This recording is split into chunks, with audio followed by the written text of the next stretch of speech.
성경 창세기 9장 같이 공부하시겠습니다. 창세기는 뭐 다른 여지까지 했던 창세기 강론과 마찬가지로 그 이야기들 속에서 교훈이 될 만한 이야기만 한번 살펴보고 마치도록 하겠습니다. 이제 홍수가 끝났죠. 창세기 9장에서 이제 홍수가 끝났고 이제 다시 홍수에서 구원을 받은 노아와 그 아들들에게 이제 축복을 하시는 장면으로 시작이 됩니다.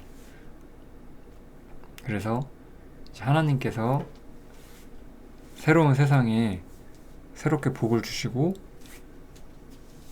이제 다시 한번 하나님의 축복이 세상 속에 임하게 되는 것을 의미를 하는 거고, 이것이 의미하는 것은 새로운 세상의 어떤 예표라고 할 수가 있겠죠.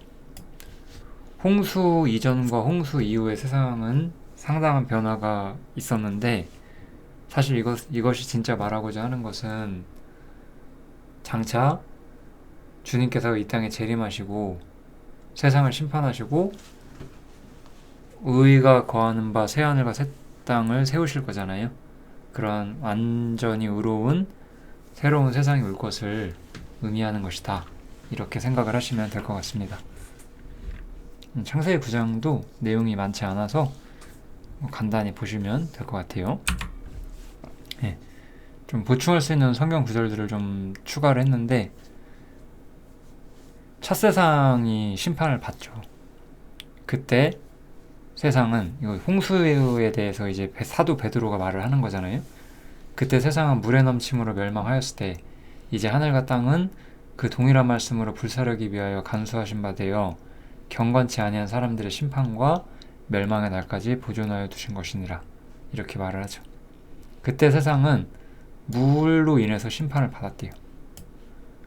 그러나 이제 그 동일한 말씀으로 이제 불로 심판을 하신다라고 하나님께서 분명히 말씀을 하셨습니다.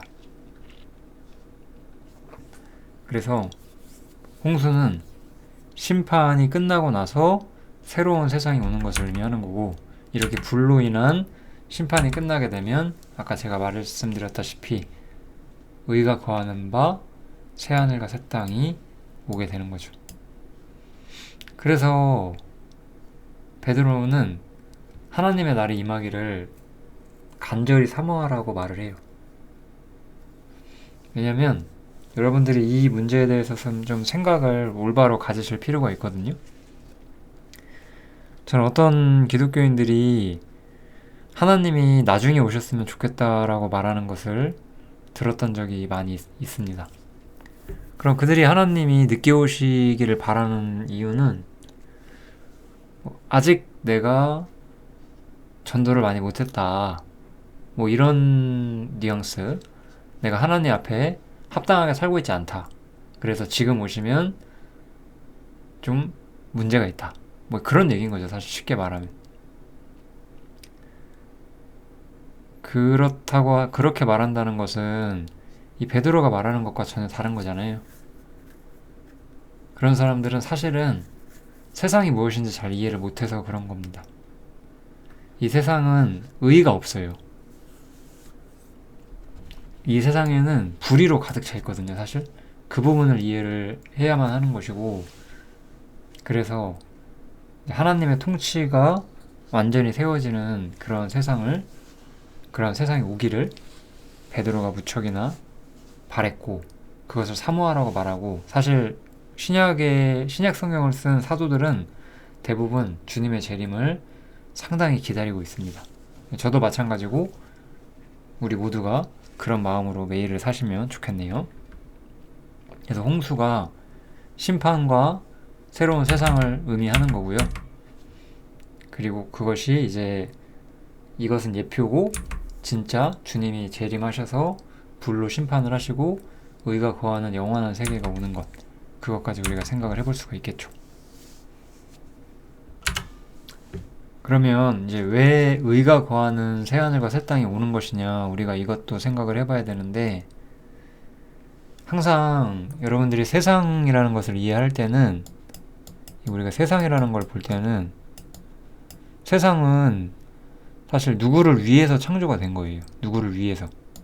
세상은 아담을 위해서 만들어진 거죠, 사실은. 우리가 이러한 감각이 좀 있어야 돼요. 그런데 아담이 실패했고 세상이 저주를 받게 된 거죠. 그러면 이 의가 거하는 새로운 세상, 그냥 새 세상이라고 할게요. 이 새로운 세상은 누구를 위해서 만든 것이냐라는 건데 그리스도를 위해서 만든 것인 거예요. 우리가 이러한 측면을 이해를 항상 하셔야 돼요. 우리 그냥 사람을 만물의 영장이다 이렇게 표현하잖아요. 실제로 사람은 만물의 영장이죠. 사람은 이 땅에 있는 피조물 중에서 가장 높은 위치를 가지고 있고 모든 동식물이 사람에게 복종을 하죠. 우리는 그런 것들을 다루고 우리의 필요를 따라 사용을 하죠. 그렇지만 이제 주님을 위해서, 하나님을 영화롭게 하신 주님을 위해서 새로운 세상을 세우시는 거고, 그 새로운 세상 속에서 주님이 가장 영광을 받으시고 이제 주님을 믿는 사람들이 함께 그 영광에 참여하게 되는 거예요. 이게 하나님의 어떤 최종적인 목적이잖아요. 그래서 이 첫 세상이 심판을 받고 아담의 역사가 끝나게 되면 새하늘과 새 땅이 오게 되고 그리스도께서 영원히 영광받는 세계가 오는 것, 이것이 하나님의 전체적인 역사 계획이고 그 일이 이미 성취가 되었죠. 십자가를 통해서. 그러나 이제 그것이 주님이 재림하실 때 완벽하게 실현이 되게 될 거예요. 우리는 그날을 기다리고 있는 사람들이고, 그렇기 때문에 우리는 아직은 그날이 오지 않았기 때문에 그날이 오기를 바라고 있다, 이렇게 이야기를 하는 겁니다. 뭐 이런 이야기들이 조금 나온 이후에 이제 이게 우리가 고기를 먹을 수가 없었다라고 우리가 보거든요. 근데 이거를 이제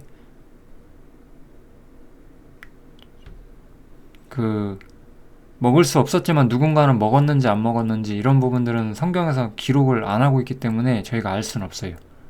근데 중요한 것은 홍수 이전에는 동물을 죽여서 그 고기를 섭취하는 것이 최소한 하나님 앞에서는 허락되지 않았어요. 그래서 고기를 먹지 말라고 말씀을 하셨었는데 홍수 이후에는 고기를 먹어도 된다라고 말씀을 하시죠. 그런데 중요한 게 뭐냐면 피는 먹지 말라라고 이야기를 하는 거예요. 피는 먹지 마라. 레위기에도 이것에 대한 동물을 먹는 문제에 대해서 분명히 그 율법적인 어떤 의식적인 교훈들이 나오는데 피를 먹지 말라는 것이 분명히 나옵니다. 무릇 모든 생물은 그 피가 생명과 일체라, 이렇게 말하죠. 피와 생명은 하나라고 말을 하고 있어요. 피가 곧 생명이라는 거예요. 그래서 여기 나오죠. 모든 육체의 생명은 피인즉 피를 먹는 자는 끊어질 것이다 라고 해서 피를 먹지 말라라고 이야기를 하고 있는데, 이것이 아마 굉장히 많은 의미가 있을 겁니다. 아마도 하나님께서 하신 말씀은 어떤 점에서는 과학적으로나 뭐 생물학적으로도 다 어긋나지 않죠. 우리가 좀 더 그런 부분들을 살펴본다면.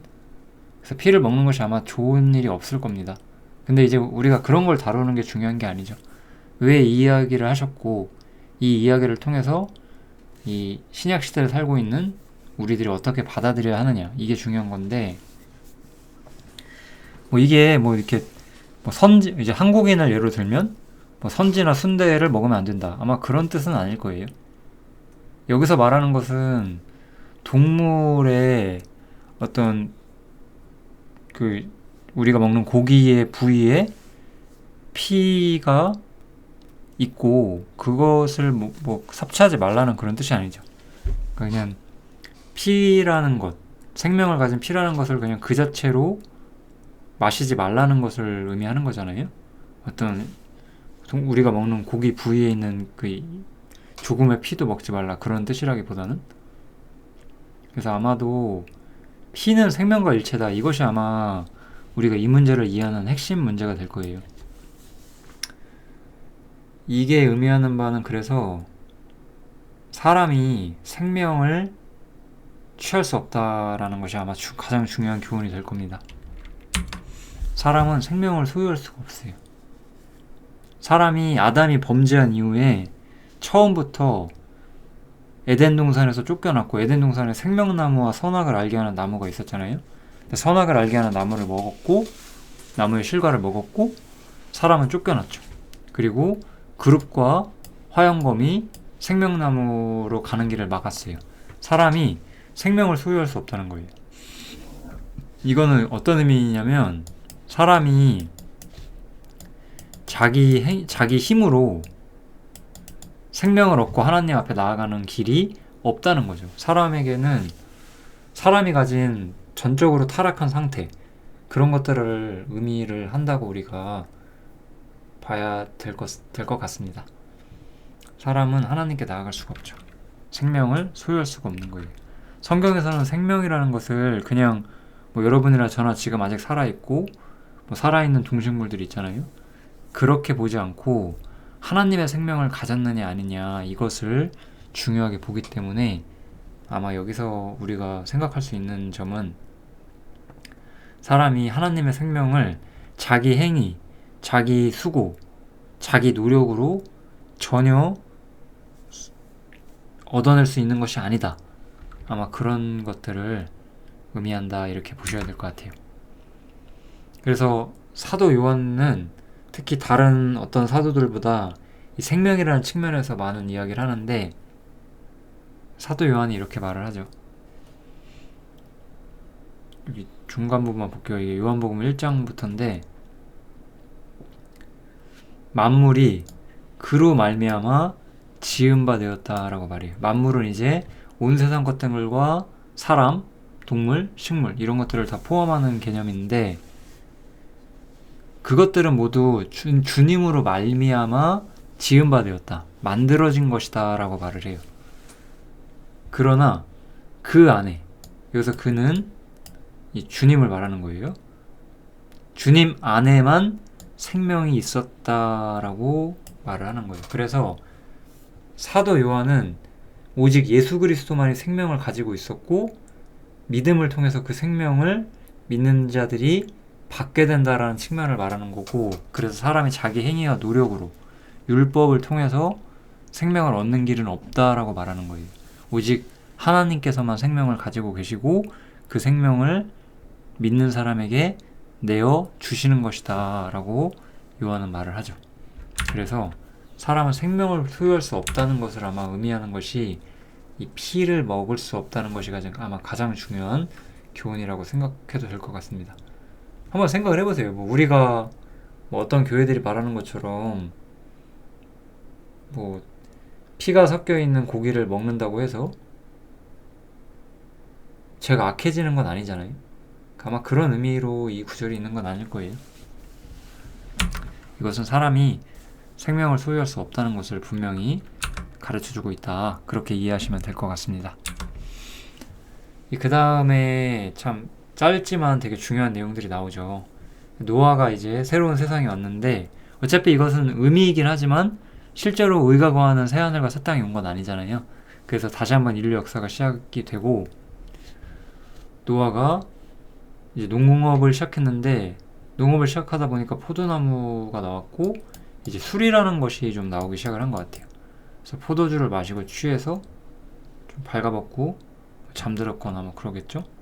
그리고 가나안의 아비인 함이 그것을 보고 뭔가 조롱을 한 것 같아요. 여기서 묘사는 자세히 되어 있지 않지만, 노아가 깨고 나서, 술이 깨서 작은 아들이 자기에게 행한 일을 알았고, 이제 가나안의 아비 함이 저주를 받는데, 여기서 이제 저주를 받는 것으로 봐서 아마 아버지를 조롱하는 죄를 진 거겠죠. 그죠? 그래서 여기서는 이 의인들이잖아요. 전부 이 사람들은 전부 믿음을 통해서 심판을 건너온 의인들인데, 이 사람들도 실패를 한다는 거예요. 사람은 완전한 세상이 올 때까지 결코 완전한 존재가 되지 않고 실패를 멈추지 않는 존재인 것은 우리가 맞아요. 우리는 그런 부분에 대해서 되게 겸허해야 되고 겸손해야 되고 하나님 앞에 우리를 내려놓아야 되고 자기를 부인하려고 맞서 싸워야 되는 아마 그런 입장에 있을 겁니다. 우리 모두가 이 문제에 대해서 사실 누구도 피해갈 수가 없죠. 우리는 다 연약하니까. 그죠? 그래서 이 의인의 실패가 이렇게 나오는 점은 우리에게는 여전히 죄가 남아있다. 이것을 이제 대부분 여러 교회들이 죄성이라는 개념으로 좀 많이 말을 하죠. 그러니까 우리가 죄를 짓고 범죄하는 문제가 아니라 우리 안에 하나님께 반역하고 죄를 짓고자 하고 하나님의 통제를 벗어나고자 하는 어떤 경향성이 우리에게 있다는 것이죠. 그걸 이제 죄성이라고 하는데, 사도 요한은 이 죄성이 우리에게 있는 것이 당연한 것이고 그것이 없다라고 말하는 것은 거짓말이다라고 분명히 말을 해줍니다. 우리 사도 요한의 글을 오늘 많이 인용을 하네요. 그래서 요한일서 1장 8, 9절 정도가 될 텐데요. 이 정도면 7, 8, 9절 정도가 될 겁니다. 그래서 어떤 사람이 우리가 만약에 죄 없다라고 말한다면은 거짓말을 하는 것이다 라는 거죠. 진리가 없는 사람일 것이다. 또 어떤 사람이 우리가 만약에 범죄치 않았다고 한다면 하나님을 거짓말하는 자로 만드는 것이다. 이런 말을 하는 사람들이 있습니다. 실제로 저도 신앙생활 하면서 여러 사람들을 만나게 되잖아요. 이런 말을 하는 사람들을 본 적이 있어요. 자신이 구원을 받았기 때문에 자신은 한 번도 그 이후로 사람을 미워해 본 적이 없대요. 굉장한 사람입니다. 진짜 거짓말인지 아니면 제정신이 아닌 건지 모르겠지만 그렇게 말을 하더라고요. 참 어처구니가 없었습니다. 말이 안 되겠죠. 범죄치 않았다, 이것도 말이 안 되죠. 우리에게 그냥 죄성이 있습니다. 우리는 그것을 사실은 인정을 해야 되고, 그렇다면 구원이라는 게 무엇이냐, 죄가 없어지는 것이냐, 그건 아닌 거죠. 구원은 무엇이냐, 다시 한번 사도 베드로가 이 노아홍수 사건, 이 구원에 대해서 의미를 정리를 하는데, 물은 예수 그리스도의 부활하심으로 말미암아 이제 너희를 구원하는 표다라고 이야기를 해요. 구원하는 표라고 이야기를 합니다. 그래서 그것은 세례라는 것인데, 세례가 무엇이냐, 육체의 더러운 것을 제하는 것은 아니라는 거예요. 우리가 죄성이 있고 죄성이 없어지는 게 아니라는 거예요. 오히려 선한 양심이 하나님을 향하여 찾아가는 것이다 라고 말을 하죠. 믿음을 통해서 우리의 어떤 죄악된 본성, 우리가 죄인이라는 것, 하나님 앞에서 타락한 존재라는 것을 인정하고, 그럼에도 불구하고 우리를 용서하신 하나님의 부름을 따라서 하나님께 나아가는 것, 선한 양심을 가지고 우리의 죄를 해결해 주신다고 하는 그 믿음과 하나님을 향한 담대함을 가지고 하나님께 나아가는 것, 이것이 바로 구원이다 라고 말을 하는 거죠. 히브리서에는 이런 말씀이 있죠. 우리가 마음의 뿌림을 받아서 양심의 악을 깨닫고 몸을 맑은 물로 씻었으니 참 마음과 온전한 믿음으로 하나님께 나아가자 라고 말하죠. 그러니까 구원은 사실 우리가 두 가지가 있다라고 볼 수가 있는 거예요. 여기서 말하는 것들은 우리의 영원히 구원을 받은 현재 우리의 모습을 말하죠. 우리는 결코 완전해지지 않았지만 하나님을 향해서 선한 양심을 가지고 있고, 이 땅에서 남은 삶을 주님을 쫓아 살아가는 삶을 살고 있죠. 그리고 이제 우리가 보는 것처럼 주님이 재림하시게 되면 새로운 세상이 오게 되는 거죠. 완전한 의로 가득 차 있는 새로운 세상. 이렇게 크게 두 가지 의미의 구원이 있는 것이고, 여기서는 이 영혼이 구원받는 문제, 이거를 조금 더 자세히 다뤄주고 있다, 그렇게 보시면 될 것 같습니다. 창세기 9장 짧죠? 이 정도면 될 것 같습니다. 창세기는 좀 말씀을 드리면 하나님과 세상과 사람 사이의 어떤 기초적인 질서가 어떻게 구축됐는지 그런 것을 말하는 거예요. 그래서 구원이 무엇인지, 인간이 무엇인지, 죄가 무엇인지 이런 것들이 조금씩 이렇게 묘사가 되고 있죠. 율법이 없는 시대였어요, 이 시대는. 그럼에도 불구하고 죄라는 것이 존재했고, 율법이 있기 전부터 하나님은 악을 심판하시는 분이셨고, 이런 것들이 다 나타나는 책입니다. 창세기 9장 여기서 마치겠습니다. 감사합니다.